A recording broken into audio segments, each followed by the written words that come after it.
श्रीनगर में विकसित भारत विकसित जम्मू कश्मीर कार्यक्रम, पीएम मोदी ने 53 परियोजनाओं का किया उद्घाटन। भारत रत्न पंडित गोविंद बल्लभ पंत की पुण्यतिथि, मुख्यमंत्री योगी आदित्यनाथ ने अर्पित की श्रद्धांजलि। दिल्ली में राउंड एवेन्यू कोर्ट ने सीएम को नहीं दी राहत, ईडी की शिकायत पर केजरीवाल को सम्मन जारी। कानपुर में सपा विधायक इरफान सोलंकी के घर ईडी का छापा, भाई अरशद सोलंकी के ठिकानों पर भी ईडी की छापेमारी। आगरा फोर्ट मेट्रो स्टेशन का बदला नाम, डॉक्टर भीमराव अंबेडकर के नाम पर होगा मेट्रो स्टेशन का नाम, सीएम योगी ने किया ऐलान।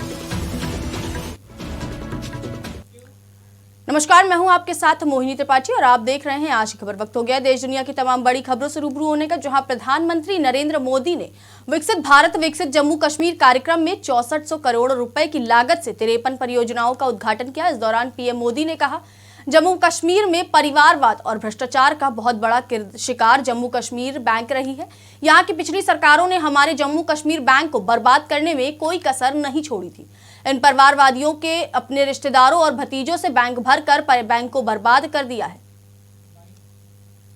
भारत की प्राचीन सांस्कृतिक आध्यात्मिक नगरी, संतों सूफी फकीरों की मिट्टी श्रीनगर में मैं जम्मू कश्मीर के सभी नागरिकों की तरफ से आपका हृदय से स्वागत करता हूं, अभिनंदन करता हूं। पिछले 10 वर्षों में भारत के प्रधानमंत्री के रूप में जम्मू कश्मीर का विकास आपकी सर्वोच्च प्राथमिकता रही। दशकों तक हाशिए पर जी रहे अवाम के अधिकार, उनकी सुख शांति और संपन्नता के लिए आपने अपने जीवन का एक एक पल समर्पित किया। देश का मुकुटमणि आज नई शान से चमक रहा है। 3 दशकों तक जिस कश्मीर की वादी को आतंकवाद और अलगाववाद द्वारा लहूलुहान किया गया था, वहां के शैल शिखरों पर शांति और विकास की ध्वज पताका आपके नेतृत्व में आज लहरा रही है। जहां आज ये कार्यक्रम हो रहा है, मैं आपको बताना चाहता हूं माननीय प्रधानमंत्री जी कि 1960 में एक फुटबॉल ग्राउंड बना था, इसकी बाउंड्री बनी। कश्मीर में परिवारवाद और भ्रष्टाचार का एक बहुत बड़ी भुक्तभोगी रही है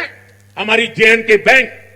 इस बैंक को तबाह करने में यहां की पहले की सरकारों ने कोई कोर कसर बाकी नहीं। बैंक में अपने नाते रिश्तेदारों और भाई भतीजों को भरकर इन परिवारवादियों ने बैंक की कमर तोड़ दी थी। मिसमैनेजमेंट की वजह से बैंक इतना घाटे में गया था कि आप सभी के हजारों करोड़ रुपए डूब जाने का खतरा था।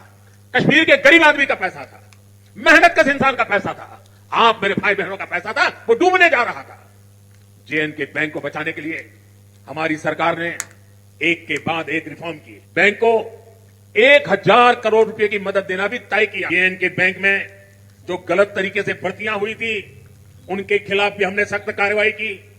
आज भी एंटी करप्शन ब्यूरो ऐसी मुख्यमंत्री योगी आदित्यनाथ ने भारत रत्न पंडित गोविंद बल्लभ पंत की पुण्यतिथि पर उनकी प्रतिमा पर माल्यार्पण कर श्रद्धांजलि अर्पित की। वहीं सीएम योगी के अलावा मुख्यमंत्री केशव प्रसाद मौर्य, ब्रजेश पाठक सहित अन्य नेताओं ने भी उनकी प्रतिमा पर श्रद्धांजलि अर्पित की। इस दौरान सीएम योगी ने कहा, मैं इस अवसर पर पंडित गोविंद बल्लभ पंत की स्मृतियों को नमन करते हुए प्रदेशवासियों की ओर से उन्हें श्रद्धांजलि अर्पित करता हूं। पंडित गोविंद बल्लभ पंत भारत माता के एक महान सपूत और महान स्वतंत्रता संग्राम सेनानी थे। सरदेव गोविंद बल्लभ पंत जी की आज पावन पुण्यतिथि है। मैं इस अवसर पर उनकी स्मृतियों को नमन करते हुए प्रदेशवासियों की ओर से उन्हें विनम्र श्रद्धांजलि अर्पित करता हूं। पंडित गोविंद बल्लभ पंत जी भारत माता के एक महान सपूत थे, महान स्वतंत्रता संग्राम सेनानी थे।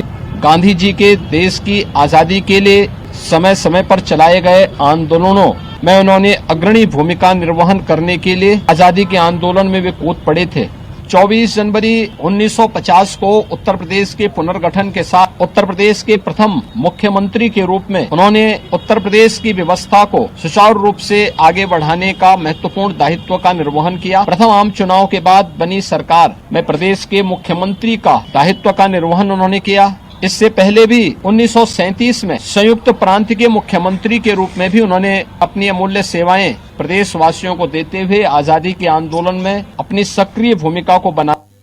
कानपुर में समाजवादी पार्टी के विधायक इरफान सोलंकी की मुश्किलें बढ़ गई हैं। सीसामऊ सीट से 3 बार विधायक रहे इरफान सोलंकी और उनके भाई रिजवान सोलंकी सहित उनके करीबियों के ठिकाने पर ईडी की टीम ने छापा मारा है। बता दें कि इरफान व उनके भाई दोनों इस समय जेल में बंद है। बता दें कि इरफान और उनके साथियों के खिलाफ उत्तर प्रदेश में जबरन उगाही, सरकारी और निजी जमीन पर कब्जे, अवैध निर्माण जैसे कई मुकदमे दर्ज हैं। उत्तर प्रदेश के आगरा में मेट्रो स्टेशन के नाम में बदलाव की घोषणा कर दी गई है, जहां आगरा फोर्ट मेट्रो स्टेशन का नाम बदलकर doctor Bhimrao Ambedkar metro station कर दिया गया है। वहीं स्टेशन का नाम बदलने के लिए यूपी सरकार में मंत्री बेबी रानी मौर्य ने मुख्यमंत्री योगी आदित्यनाथ को पत्र लिखा था, जिसके बाद सीएम योगी ने doctor Bhimrao Ambedkar metro station का नाम बदले जाने का ऐलान किया था। उन्होंने भाजपा के एससी मोर्चा सम्मेलन में इसका ऐलान किया।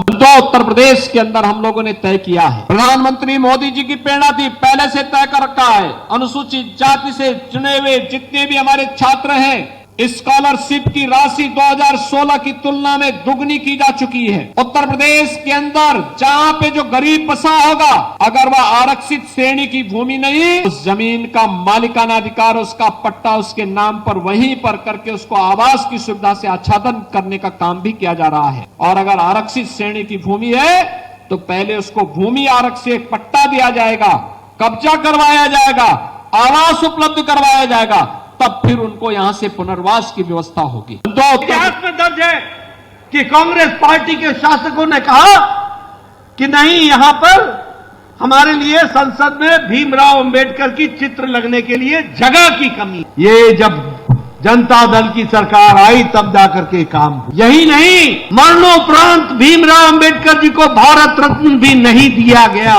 नेहरू जी ने अपने आप को, खुद को भारत रत्न दे दिया। इंदिरा गांधी जी ने खुद को भारत रत्न ले लिया। खुद ही अपनी कुर्सी पर रह करके अपने लिए भारत रत्न लेते रहे, लेकिन भीमराव अंबेडकर को भारत रत्न नहीं दिया। भीमराव अंबेडकर को भारत रत्न तब मिला जब जनता दल की सरकार थी और भारतीय जनता पार्टी का समर्थन था, तब जाकर के उनको।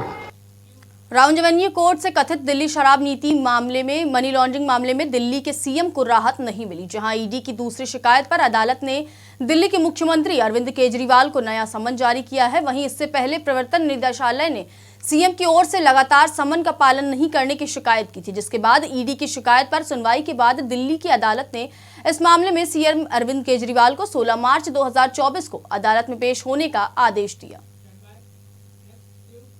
देहरादून में मुख्यमंत्री पुष्कर सिंह धामी ने ग्रामीण विकास विभाग के अंतर्गत ग्रामीण विकास अधिकारी के पद पर चयनित अभ्यर्थियों को नियुक्ति पत्र वितरित किया। इस दौरान उन्होंने नियुक्ति पत्र प्राप्त करने वाले अभ्यर्थियों के साथ फोटो भी खिंचवाई। साथ ही उन्होंने कहा कि प्रधानमंत्री भारत को विकसित बनाना चाहते हैं। ये तभी संभव होगा जब गांव विकसित होंगे, गांव विकसित रहेंगे तो पूरा देश विकसित रहेगा, पूरा समाज विकसित होगा।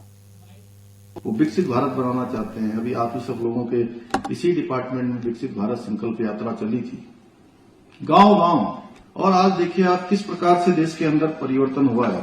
और वो काम जो समाज के अंतिम छोर में खड़े हुए लोगों तक जाकर अगर किसी को करना है तो काम भी आप ही को करना है। विकसित भारत भी तभी बनेगा जब हमारे गांव विकसित होंगे, हमारी अंतिम इकाई विकसित होगी, वहां रहने वाला अंतिम व्यक्ति सारी सुविधाओं से परिपूर्ण होगा, शिक्षित होगा, अच्छा स्वास्थ्य उसको मिलेगा। और गांव विकसित रहेंगे तो समझिएगा कि पूरा देश विकसित होगा, पूरा समाज विकसित होगा। फिलहाल इस बुलेटिन में बस इतना ही। ऐसे ही देश दुनिया की तमाम बड़ी खबरों को देखने के लिए जुड़े रहिए हमारे साथ और देखते रहिए आज की खबर।